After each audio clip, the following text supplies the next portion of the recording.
শুভ ভৌম একাদশীর প্রসাদ বানিয়ে নিলাম, নিয়ে তোমাদের কাছে শেয়ার করলাম।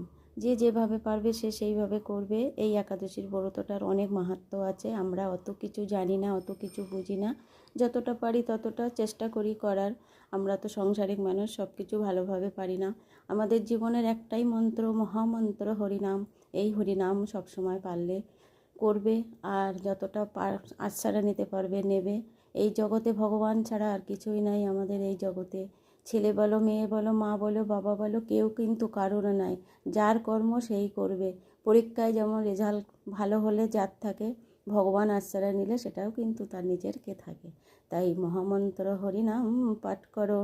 হরে কৃষ্ণ কৃষ্ণ কৃষ্ণ হরে হরে, হরে রাম রাম রাম হরে হরে।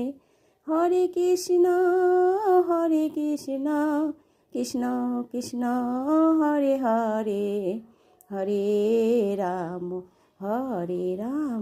রাম রাম হরে হরে। এই হরিনাম মহামন্ত্র যখন গাইবে মনের ভিতর থেকে প্রচুর প্রচুর শান্তি পাবে। আমার বানানো রেডি হয়ে গেছে আমার মহাপ্রসাদ।